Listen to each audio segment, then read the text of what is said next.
Hey guys, Eagle Trading checking in Sunday, 3/29/2020.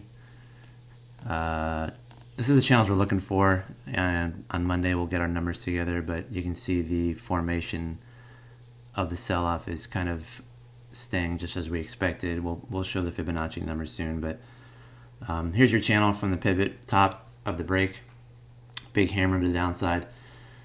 1, 2, 3, 4-day bounce, then you resume the trend to the downside. The reason I drew this lower channel line is because this is actually where we break the downward trend and go to the upside. You can see the channel numbers here. If we change the style to a bar chart, you're going to see the top of the channel is right in here. Obviously, we can move this bar just a little bit to adjust it, but you get the idea where we're going to see some energy transfer. We might not be done with this move here. A couple things that are positive, a couple things that are negative. Positive is that on this first wave down, the RSI was a lot lower than this second wave in this area here. So we're gaining a little bit of relative strength. Also on the bounce, the relative strength was a little bit less than where we are now. A little bit higher in the relative strength on this bounce here. We're still within the channel. 4-day bounce from the trend line. 1, 2, 3. 4-day bounce from the trend line. We can draw another channel parallel down here, but it's not really important right now.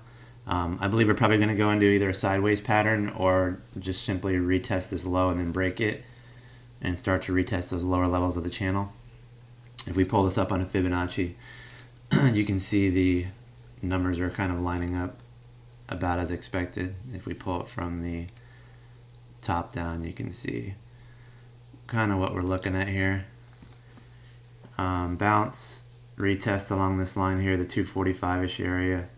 Bounce up to the top end on the 38.2% retrace, 262 and change area. So far we're just kind of riding along the technicals. Nothing new has changed. We either hit the parallel line on a pullback on Monday around the 246. If we start to break lower, then we probably retest the 245.52. If we're not getting out of control on the sell-off and we're just kind of grinding sideways, so those are your numbers. 246 area should see some energy to the upside. 245 area, if you start to break that, you might see some additional selling, and then we're in the big gap here.